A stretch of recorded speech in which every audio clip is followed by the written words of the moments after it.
안녕하세요. 저는 40대에 접어든 여자로 저에게 일어난 아주 기가 막히고 코가 막히는 일을 썰로나마 풀어보려고 이렇게 사연을 보내봅니다. 정말 몇 년 동안 지지부진하게 끌고 가던 일을 몇 개월 전 해치우고 시끄러운 속을 달래고 나니 썰을 풀 용기가 생겨나네요. 조금 답답하실 수도 있지만 저 나름대로 사이다스럽게 대처한 것 같아서 자랑 삼아 이야기를 풀어보려 합니다.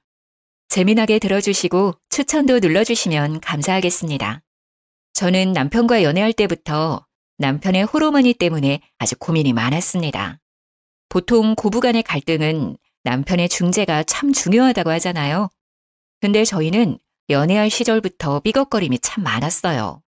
시모는 남편이 어린 시절 시부가 갑작스럽게 세상을 떠나시고 안 해본 일이 없다고 할 정도로 굳은 일 다 해가시며 남편을 키워내셨거든요. 그 당시 여자 혼자 어린 아들 키우려니 얼마나 주위에서 따가운 시선을 많이 보냈겠어요. 게다가 시모가 어린 나이에 시집가서 남편을 낳았다고 했거든요. 억척스러움은 기본이고 남의 눈치를 살피지 않고 무대뽀로 자기 의견만 내세우는 그런 사람이 됐죠. 시모 말로는 그렇게 하지 않으면 남편을 혼자 키워낼 수 없었을 거라 했어요. 하지만 시대가 변했잖아요. 요즘 이혼율은 올랐고 혼자 아이 키우는 일이 뭐가 손가락질 받을 일이라고요.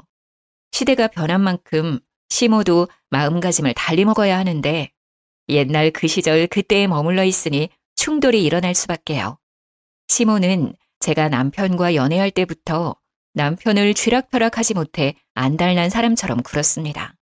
요즘 소위 말하는 가스라이팅이라고 하죠. 남편에게 끊임없이 세뇌를 시키는 겁니다. 너는 그렇게 하면 안 돼. 나는 늙고 지쳐서 이제 힘이 없다.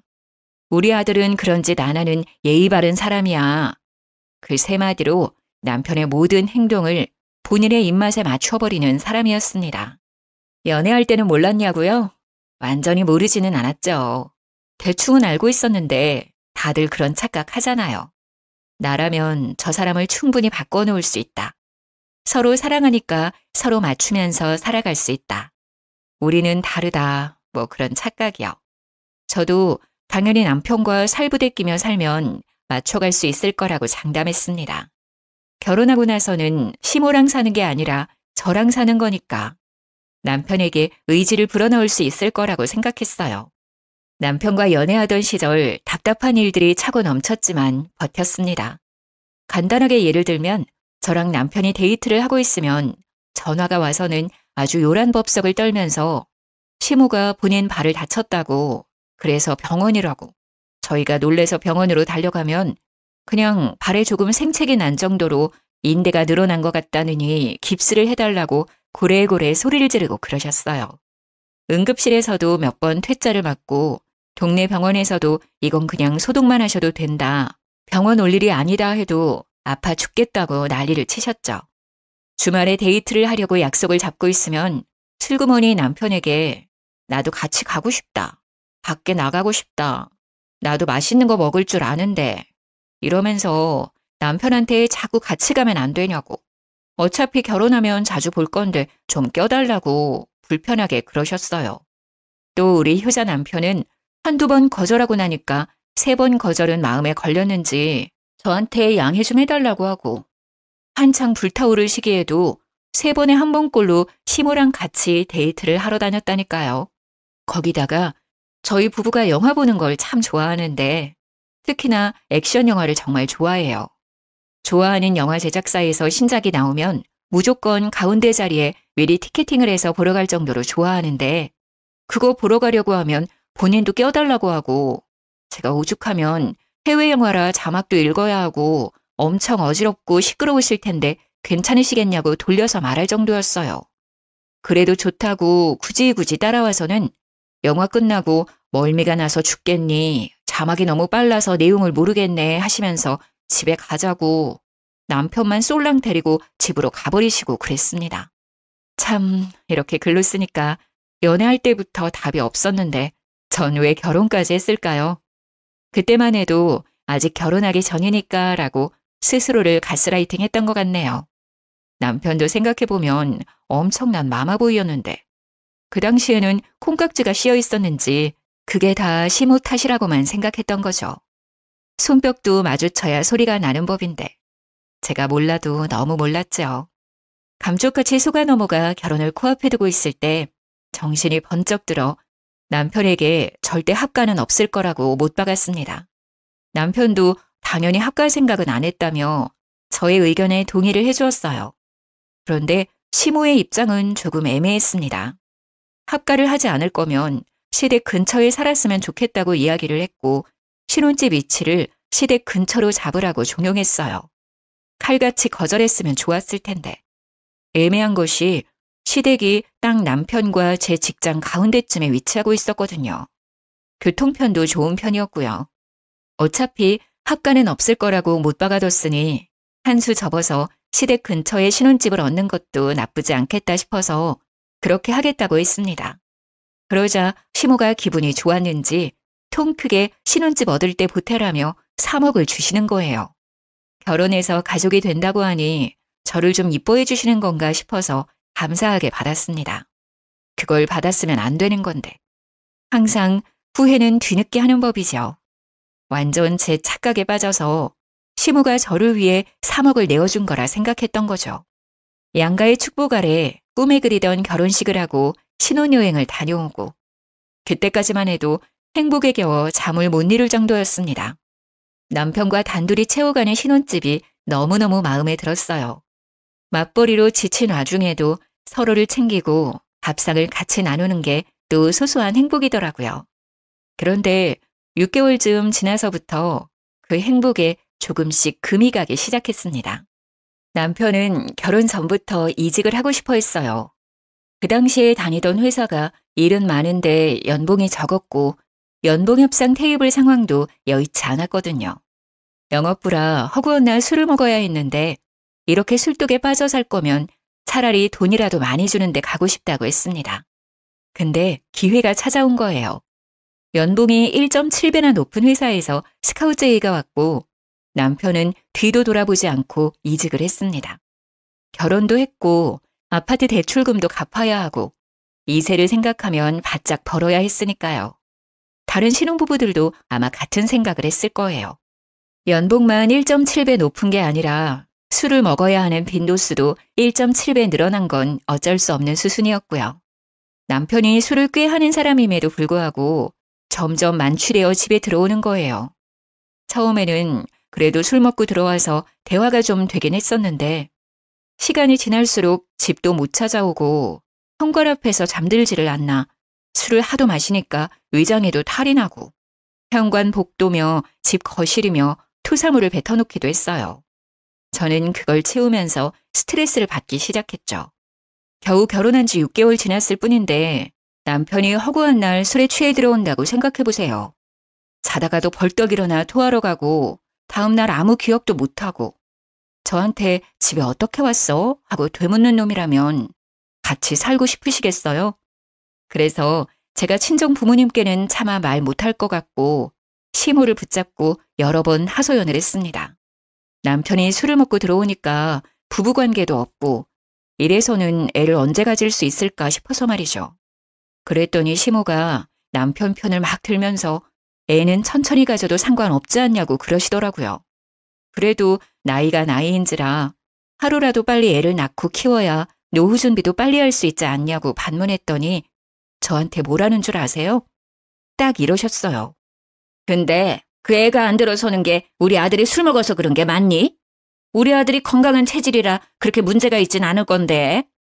그 말이 무슨 뜻이겠어요? 문제가 있으면 너한테 있지 우리 아들한테는 없다. 그러니까 애가 안 생기는 건 너의 탓이다 하고 말한 거예요. 아니 남편이 맨날 술 먹고 들어와서 뻗어서 잠만 자니까 애가 안 생기는 건데 그걸 어떻게 제 탓을 할 수 있는 거죠? 그냥 듣고 싶은 대로만 듣는 거예요.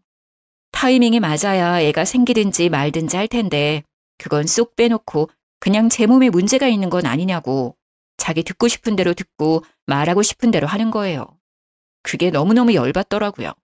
제가 웃으면서 하늘을 봐야 별을 따져 했더니 여자가 부끄러운 줄도 모르고 그런 이야기를 한다고 또 버럭하시고 잘 지내고 싶어도 잘 지낼 수 없는 관계가 고부관계라더니 그 말이 실감나는 순간이었습니다. 어느 날은 시모가 나한테 남편이 맨날 늦게 들어오는데 혼자 있는 게 외롭진 않냐고 하시더라고요. 저도 퇴근하고 나면 저녁 7시는 되고 남편이 뭐 언제 들어올지는 몰라도 11시에서 새벽 1시 사이에는 들어오니까 그때까지 집 정리도 좀 하고 TV도 보고 취미 생활하느라 사실 그 시간이 지루하거나 하진 않았거든요. 아주 가끔 술 한잔 땡길 때는 외로울 때도 있지만요. 그래서 제가 그냥 글쎄요 하고 말았더니 저한테 냉큼 내가 여기 들어와서 같이 살까? 이러시는 거예요. 제가 너무 놀라서 거침없이 시모에게 말을 하고 말았습니다. 어머님, 그게 무슨 소리세요? 집이 코앞인데 합칠 이유가 없죠. 그랬더니 시모가 입을 삐죽이면서 저한테 묻더라고요. 넌 나랑 같이 사는 게 싫으니? 보통 며느리들 같으면 면전에 대놓고 싫은데요? 이런 말 못하겠지만 저는 이빨린 말을 잘 못하는 성격이라 바로 말했어요. 제가 생각해도 무슨 용기로 그런 말을 했는지 모르겠네요. 싫어요, 어머님. 저희 맞벌이인데 어머님이 저희랑 같이 살면 부부 빨래에 청소에 밥에 그거 다 해주셔야 되는데 그러면 어머님도 불편하고 저도 불편하지 않을까요? 지금처럼 적당히 거리 있게 지내는 게 좋을 것 같아요. 그러자 시모가 알겠다고 하더라고요. 제가 현실적으로 청소에 밥에 빨래 이야기까지 나오니까 솔직히 하기 싫으셨겠죠. 제가 전업주부도 아니고 일을 하고 있으니까요. 만약에 집에서 남편이 벌어다 주는 돈으로 생활하는 전업주부였다면 시모는 몸만 달랑 와서 저를 엄청 괴롭히고도 남을 사람이었어요. 매일같이 잔소리에 대면서 이거 해라 저거 해라 우리 아들도 아까운 줄 모른다고 내내 외치셨겠죠. 그때만큼은 제가 일을 그만두지 않은 걸 정말 다행으로 생각했습니다. 그런데 항상 제 예상대로만 일이 흘러가는 건 아니었어요. 사고가 터지고 말았습니다. 남편이 그날도 술을 먹고 집으로 귀가하는 중이었고 저희 아파트가 신식 아파트는 아니라서 현관 입구에 계단이 좀 많았거든요. 근데 높이가 좀 일정치 않고 제멋대로이기도 하고 미끄럼 방지 처리가 되어 있었는데 그게 쇠붙이로 되어 있었어요. 평소에도 계단을 뛰어내려가던 어린아이들이 많이 다치는 곳이기도 해서 수리를 해야 된다는 이야기도 돌고 있었던 자리였습니다. 그 계단에서 하필이면 남편이 발을 헛디뎠고 높은 계단은 아니었지만 날카로운 쇠붙이를 얼굴로 긁으며 고꾸라지는 바람에 크게 다친 거였어요. 밤에 자려고 누웠다가 경비 아저씨 연락을 받고 뛰쳐내려갔는데 진짜 너무 깜짝 놀랐습니다.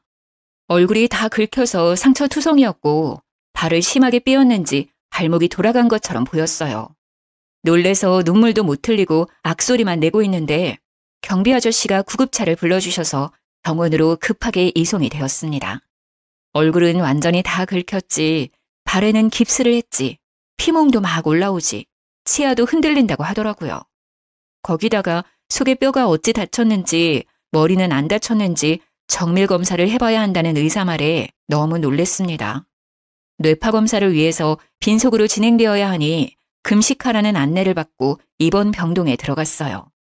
남편은 그 와중에도 술이 덜 깨서 비몽사몽하고 있고 저는 잠이 확 깨서 남편 옆에서 간호를 하고 미리 시모한테 연락을 했었는데 한두 시간 있다가 병원에 도착하셨더라고요.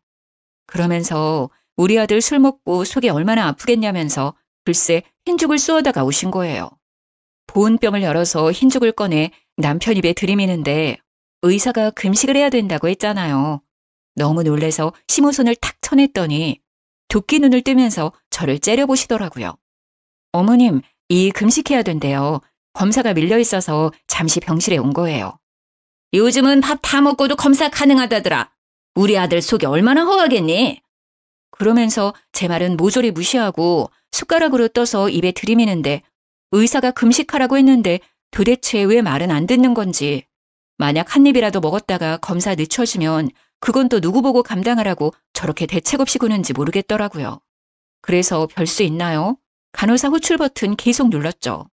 남편은 술이 안 깨서 입도 못 벌리고 잠에 빠져 있고 시모는 계속 입에 죽 넣으려고 난리고 저는 발만 동동 구르면서 간호사를 기다렸습니다. 황급히 달려온 간호사가 병실 상황을 파악하고 시모한테 소리를 질렀어요.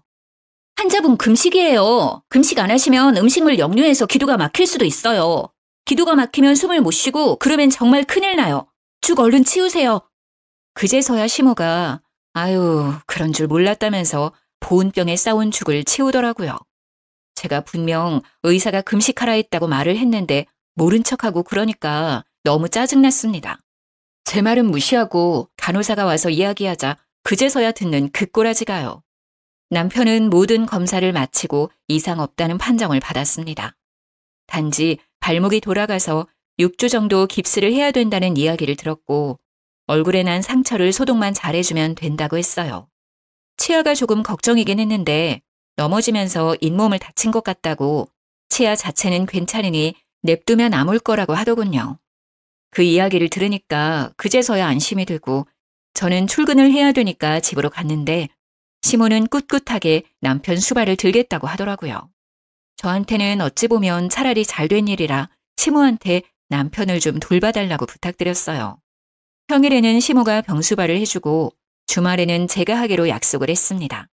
바쁜 평일을 보내고 주말에 병원에 갔는데 시모가 도무지 집에 갈 생각을 안 하더라고요. 제가 오죽하면 집에 가서 옷도 좀 갈아입으시고 쉬시라고 했는데도 우리 아들 지켜야지 가긴 어딜 가냐며 저를 꿔다 놓은 보리자루 취급을 하더라고요. 식사가 나오면 숟가락에 밥 두고 반찬 떠서 입에 막 넣어주고 그러는데 남편이 발을 다친 거지 손을 다친 게 아니잖아요. 근데 입만 벌려서 그걸 받아먹고 앉아있더라고요. 시모는 이 반찬이 좋냐 저 반찬이 좋냐 하면서 남편 밥 떠주고 있고요. 일주일 만에 잇몸도 다 잘 돌아와서 지 혼자 씹어먹고 할 수 있는데 반찬도 작게 다 잘라서 입에 넣어주는 꼴이 진짜 보기 역겨울 정도로 힘들었습니다. 남편도 그 정도로 처먹었으면 지 스스로 하겠다고 해야 하는 거 아닌가요? 입원해 있는 3주 내내 저 모양 저 꼴이었어요. 오죽하면 6인실에 남편이 입원해 있었는데 같은 병실 쓰는 다른 보호자분이 저를 측은하게 바라보시더라니까요. 저한테 슬그머니 와서는 세대 고생이 많겠어 하면서 제 손을 토닥토닥 해주시는데 도대체 평일에 어떤 꼬라지들을 보였길래 생판 모르는 사람들이 저를 위로해주는지 안 봐도 비디오였습니다. 어떤 아주머니는 저 옆편 내가 새댁 시어머니냐고 묻더라고요.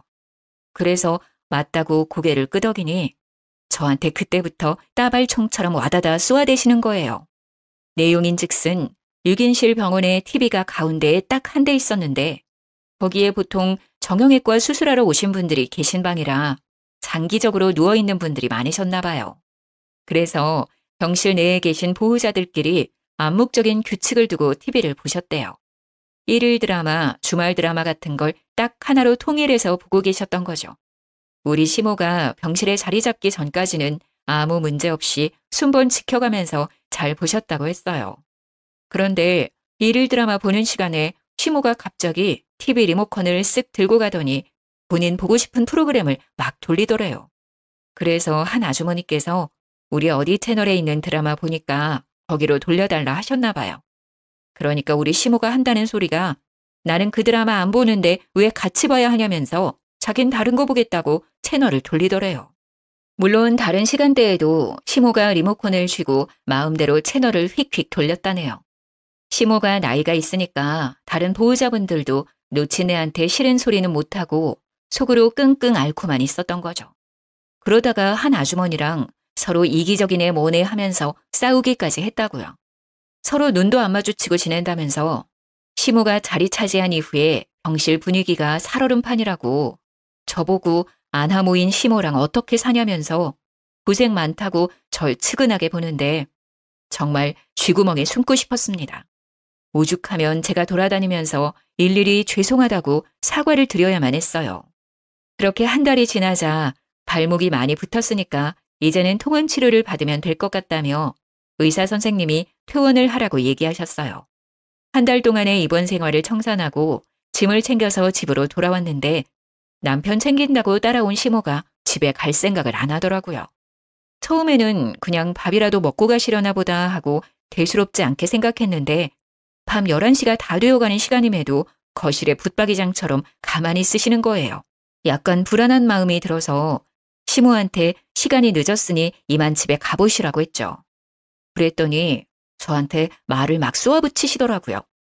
얘, 나 없으면 우리 아들 밥은 누가 챙겨주니? 이제 이 일상생활은 가능하다고 하는데 알아서 차려 먹겠죠. 배달을 시키던가요. 내가 있는데 굳이 그럴 필요 있니? 우리 아들 발이 아직 불편한데 어디가 일상생활이 가능하다는 거야. 너 출근하고 나면 내가 다 챙길 테니 걱정 말고 일 보거라. 솔직히 남편의 상태가 완전히 좋아진 건 아니니까 시모의 말에 일리도 있고 제가 반박할 거리가 없게 오목조목 말하더라고요. 그 와중에 제 고집 부린다고 집에 가시라고 등 떠밀 수도 없는 상태고 무엇보다 남편이 시모가 옆에 있었으면 하는 것 같았습니다. 그래서 그냥 알겠다고 할 수밖에 없었죠. 저야 뭐 일하고 와서 늘 그랬던 것처럼 시간을 보내면 될 거라고 생각했어요. 그런데 그건 제 착각이었습니다. 자연스럽게 짐을 하나둘 옮기고 우리 집에 딱 눌러붙기 시작하는데 느낌이 쎄하더라고요. 이대로는 안 되겠다 싶어서 일부러 불편하시라고 주말에는 친정으로 피신을 가 있기도 했어요. 그런데 제가 눈치를 주려고 일부러 틱틱거려도 꿋꿋하게 저희 집에서 나갈 생각을 안 하시는 거예요. 일주일만 참자, 2주일만 참자 하고 남편이 깁스를 풀 때까지 기다렸습니다. 남편이 마지막 통원 치료를 마치고 깁스를 딱 풀고 나니까 드디어 시모에게서 해방이 되겠구나 했습니다. 그런데 시모가 나갈 생각을 안 하는 거예요. 점점 속이 타기 시작했죠. 시모 집이 뻔히 있는데 코앞인데도 불구하고 점점 짐만 늘려가고 어느덧 방까지 하나 떡하니 차지한 걸 보고 이걸 어찌해야 하나 고민했습니다. 시모를 티 안 나게 내쫓는 방법이 무엇이 있을까? 인터넷에 고민을 올려보기도 하고 맘카페에도 글을 올려보고 했지만 딱히 좋은 수가 없었어요. 다들 그냥 이혼하세요 하고 말더라고요. 남일이라 쉽게 말하지 이런 걸로 이혼하는 게 쉽냐고요. 그러다가 이 사연 채널을 알게 되었습니다. 열심히 보다 보니 사이다 대처법들이 많더라고요. 그래서 실행에 옮기기로 했죠. 퇴근하고 와서 일부러 빨래를 던져놓고 시모한테 어머님 이것 좀 빨아주세요. 흰 셔츠라 손 세탁해야 하는 거 아시죠? 하기도 하고요. 어머님 밥은 언제 준비되나요? 어머님 쓰레기 쌓아두면 냄새나니까 바로바로 좀 버려주세요. 분리수거도 해주시고요. 어머님 화장실 청소는 언제 하신 거예요? 곰팡이 생길 것 같아요. 줄눈도 새로 발라야 할까요? 이러면서 일부러 시모한테 일을 막 시켰어요. 남편이 토끼 눈을 뜨고 저를 바라보았지만 못 본 척 무시하고 제가 하고 싶은 말을 와다다 쏟아냈죠.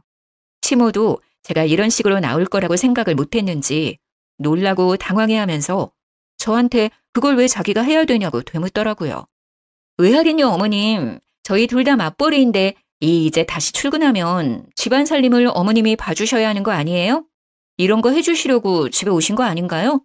저는 그런 줄 알았는데 그럼 지금부터라도 해주세요.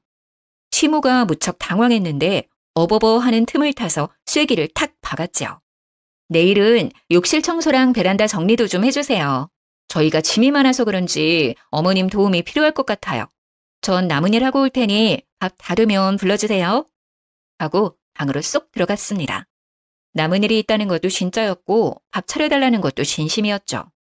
홀가분한 마음으로 신나게 재택근무를 하고 밥 다 됐다는 시모의 퉁명스러운 말에 나가서 밥을 신나게 먹었습니다.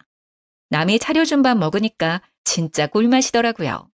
밥을 다 먹고 난 다음 설거지통에 식기를 가져다 놓고 저는 남은 일 하러 가볼게요 하고 방에 또 들어갔어요.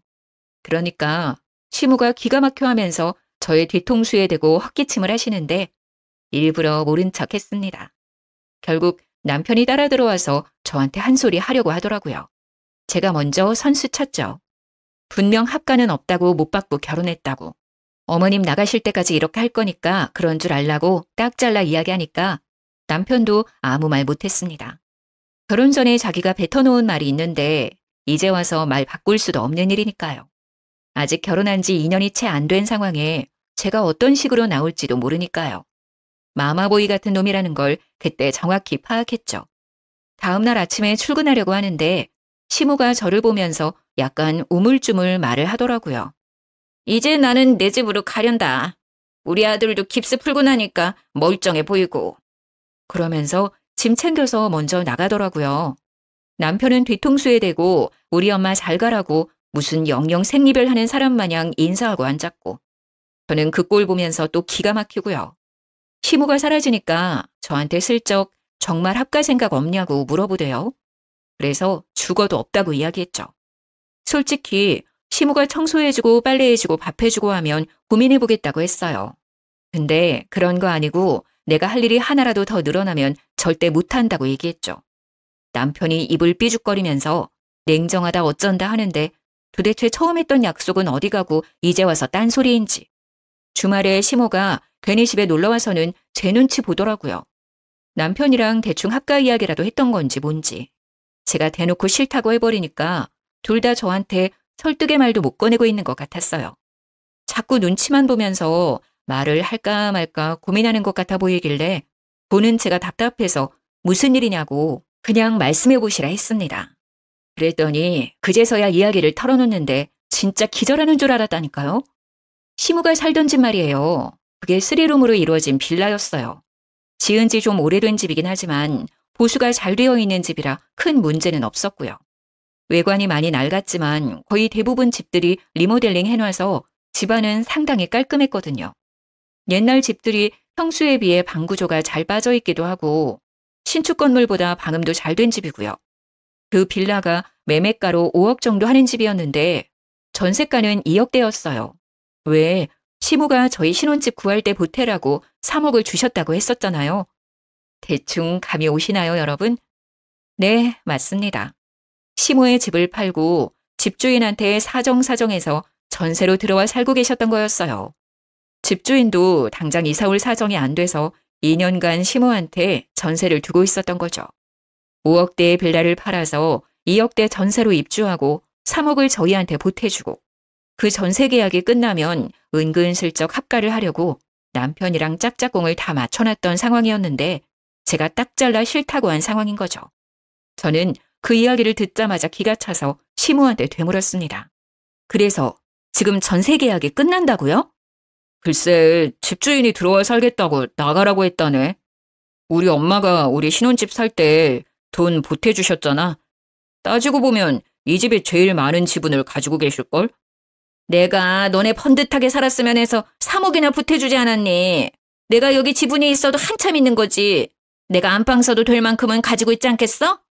아주 뻔뻔하게 두 모자가 저한테 대놓고 합가 요구를 하는데 들어주기 싫더라고요. 그래서 시모한테 웃는 얼굴로 이야기를 했어요. 그러면 어머님이 안방 쓰시면 되겠네요. 제가 나갈게요. 하면서 바로 방에 들어가 제일 큰 캐리어를 꺼내서 짐을 싸기 시작했습니다. 놀란 남편이 따라 들어와서 제가 짐 싸는 걸 보고 뭐 하는 짓이냐며 소리를 막 질렀어요. 시모도 저한테 되바라진 기집애라며 혀를 끌끌 차더라고요. 저라고 가만히 당하고 있을 순 없으니까 이를 악물고 대들었습니다. 지금 누가 누구 보고 되바라졌다고 욕을 하는 거냐고요. 분명히 처음 결혼할 때부터 합가는 절대 없다고 이야기하고 한 거 아니냐며 남편에게 삿대질을 하고 따졌습니다. 남편은 저한테 스리슬쩍 일이 이렇게 될 줄 몰랐다고 하는데 모를 리가 있나요? 전세 계약 끝날 시점에 은근 눌러붙으려고 작정한 것도 그렇고 다 계획적으로만 보였습니다. 제가 하나하나 따지니까 시모의 불같은 성격이 타오른 건지 갑자기 저한테 달려들어서 제 머리채를 확 휘어잡는 거예요. 저는 속수무책으로 머리채를 잡혀 시모에게 휘둘리고 말았습니다. 남편이라는 작자는 제가 머리채 잡혀 악소리를 내고 있는데도 말릴 생각은 안 하더라고요. 이거 놓고 말하시라고요. 어머님이 그럼 저희 집 살림 다 봐주실 수 있어요? 저도 남편처럼 그냥 바깥일만 하고 집안일 신경 하나도 안 써도 되냐고요. 이게 어찌 며느리 주제에 지 남편이랑 똑같이 하려고 그러? 저는 어이가 없어서 남편을 확 째려보면서 말했습니다. 너도 너네 엄마랑 같은 마음이냐고요. 너네 엄마라고 이야기하자 남편이 인상을 팍 썼지만 저는 신경 안 썼어요. 이제는 진짜 될 대로 되라, 나도 막 나간다 그런 마음이었거든요. 끽해봐야 이혼밖에 더 하겠어요? 애도 없겠다. 그냥 이혼하고 혼자 사는 게 더 낫겠다 싶기도 했습니다. 당신이 말해보라고. 당신도 어머님이랑 같은 생각이야? 며느리 주제에 남편이랑 똑같이 하려고 드냐는 그 말에 동의하냐고. 아무래도 남자는 하늘이고 여자는 땅이니까 엄마 말이 틀린 건 아니지. 저는 그런 쌍팔년도 영화에나 나올 법한 대사를 남편 입에서 듣게 될 줄은 꿈에도 상상 못했습니다. 너무 어이가 없어서 콧방귀가 절로 끼어지더군요. 남편은 시모 옆에 찰싹 붙어서 저를 못된 년으로 만들려고 하는 것 같았어요. 계속해서 다 늙은 시어머니가 살면 얼마나 살겠냐고, 다른 집은 서로 모시려고 하던데 이러면서 말 같지도 않은 소리 하더라고요. 다들 아시겠지만 어느 며느리가 시모 모시고 사는데 쌍수 들고 환영합니까? 당신은 지금 하늘에 매달려서 살고 있다고 생각해? 땅에 두 다리 붙이고 살고 있는 거 아니야? 결국 여자 없으면 살지도 못하는 놈이 무슨 입이 뚫렸다고 남자는 하늘이고 여자는 땅이라는 소리를 해? 뭐가 어쩌고 어째? 하늘 같은 남편을 우러러볼 생각은 않고 지금 우리 아들이 너 없으면 아무것도 못한다는 거야 뭐야? 허구한 날 술에 취해서 여기저기 토해놓고 옷도 맨날 뒤집어서 벗어놓는 인간이 저 없이 뭘 하겠어요? 저도 그동안 할 말 없어서 입 다물고 살았던 거 아니거든요? 이런 식으로 나오면 이혼할 거예요. 머리채 잡은 것까지 위자료 톡톡하게 준비하셔야 될 겁니다. 제가 이혼의 위자료 이야기를 하니까 둘 다 아무 말도 못하고 입만 떡 벌리고 있었습니다. 저는 이때다 싶어서 와다다 쏟아냈어요. 나는 분명 합가는 절대 못한다고 이미 말을 해뒀는데 그걸 굳이 못 지키겠다고 한다면 나도 더 할 말 없네요. 평생 어머님이 이 수발을 들든 말든 저는 탈출해야겠어요. 참나, 누가 무서울 줄 알고? 그래, 너 나가. 내가 내 아들 챙기면서 잘 살 테니까 너는 짐 챙겨서 나가. 저는 네, 알겠습니다 하고 서둘러 옷가지들과 제 귀중품을 챙겨서 나왔습니다. 남편이 저의 팔을 턱 붙잡았지만 더 센 힘으로 뿌리치고 나와서 택시를 잡아 타고 친정으로 왔어요. 제가 큰 캐리어까지 들고 친정에 오니 부모님께서 너무나도 놀라셨지만 저는 천천히 모든 일을 이야기해드렸습니다. 아빠는 저한테 이혼까지 할 일이냐고 반문했지만 엄마가 아주 든든하게 제 편을 들어주셨습니다. 이래서 남자들이란 다 똑같다는 거야. 지네 엄마 챙길 줄이나 알지 평생 붙어 사는 마누라 챙길 줄은 모른다니까. 왜 결혼만 하면 효자노릇 못해서 안달인지 모르겠다. 네 아빠도 똑같이 그러더니 내가 아주 입이 없어서 그동안 참고 산 줄 알지? 엄마가 씩씩거리니까 아빠가 바로 엄마 화를 풀어준다고 변명을 막 하더라고요. 저는 아빠한테 엄마 같은 사람 어디에도 없으니까 잘 좀 하라고 했어요. 모질이 같은 남편 덕분인지 저희 부모님 사이에 쌓여있던 앙금도 이 기회에 풀어버렸고요. 저는 이혼하겠다고 번복은 없다고 친정 부모님께 딱 말씀드리고는 이혼 서류를 프린트해서 착실하게 적어나갔습니다. 빈칸 없이 꽉 채워서 다음날 눈 뜨자마자 집에 찾아가 미처 가져오지 못한 짐들을 챙기고 남편과 시모에게 서류를 내밀었어요. 적을 건 다 적어놨으니 나머지 채울 부분만 채워서 가정법원 앞에서 보자고 했습니다. 남편은 이혼 서류를 보고서도 믿지 못하는 듯 해보였지만 시모는 오히려 바락바락 저한테 아주 잘 됐다고 악담을 퍼부었습니다. 지아비 버리고 먼저 도망가면 평생 불운하다나 뭐라나. 저는 당연히 듣는 척도 안 했죠. 남편이랑 평일에 반차를 내고 가정법원에 서류를 접수하고 이혼 교육도 들어야 한다고 하더라고요. 착실하게 교육까지 듣고 법원에서 준비해주는 상담도 받고 그럼에도 불구하고 이혼하겠다고 했습니다. 남편은 저의 마음을 회유하려 했지만 이미 정이 다 털린 상태인데 다시 붙잡고 말고가 어디 있겠나요. 다행히도 아이가 없어서 한 달의 숙려기간이 지나면 법원에 출두해서 이혼 재판을 받으면 된다고 했습니다. 혼인신고서는 둘이 구청 가서 접수만 하면 됐는데 이혼이라는 건 참 복잡하더라고요. 아무리 그래도 한번 하겠다고 마음을 먹으니 마음이 돌아가진 않더라고요. 그날 이후 남편이 술 먹고 두어 번 전화하기도 했고 시모가 저한테 전화를 한 번 하긴 했는데 둘 다 안 받았어요. 뻔한 이야기 할 것 같아서 받기 싫었죠. 이혼이 애들 장난도 아니고 화해한다고 다시 예전처럼 돌아갈 수 있는 문제도 아니었고요. 한 달이 지나고 재판 날이 다가오자 시모가 친정집으로 찾아왔더라고요. 엄마한테 이런 일로 이혼하는 게 영 말이 안 되는 것 같다 하면서 자식 교육을 어떻게 시킨 거냐고 합가하는 게 뭐가 문제라고 이게 이혼까지 할 일이냐고 따졌다는데 엄마가 시모한테 소금을 뿌렸대요. 남의 집 귀한 딸 데리고 어떤 시집살이를 시킬 줄 알고 합가하는데 동의하겠냐고. 이혼하는 마당에 찾아와서 찌질하게 이러지 말고 꺼지라고 했대요. 얼마나 속이 시원하던지 막 깔깔거리면서 웃었습니다.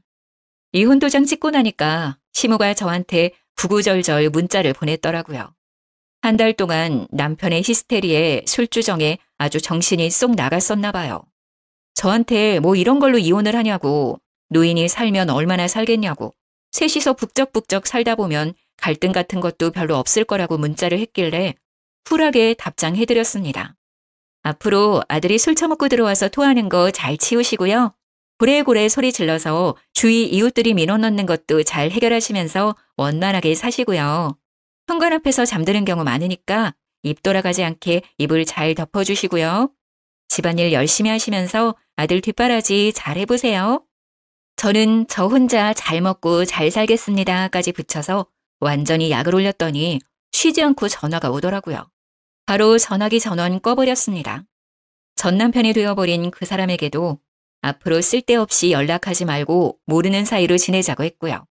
이혼 확정 나온 서류를 구청에 제출하고 나니 제 배우자 이름에 남편 이름이 사라지더라고요.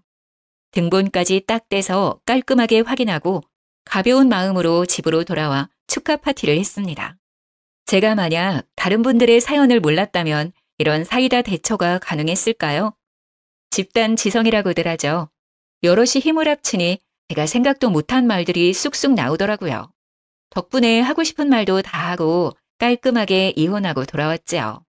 벌써 저에게는 몇 개월이나 지난 일이지만 다시 생각해도 참 잘했다 싶습니다. 비가 많이 오는데 다들 빗길 조심하시고요. 제가 바라는 건 그냥 두 모자가 아주 평생 알콩달콩 서로의 뒷바라지하면서 잘 살길 바랄 뿐입니다. 저는 너무나도 홀가분한데 전 시모는 짐덩어리 짊어진 기분이겠죠? 정말 고소해 죽겠네요. 여러분들도 저처럼 늘 고소하고 깔끔한 일들만 가득하시길 바라겠습니다. 제 이야기를 끝까지 들어주셔서 너무 감사해요. 다음에 또 재미있는 이야기 생기면 들고 오겠습니다.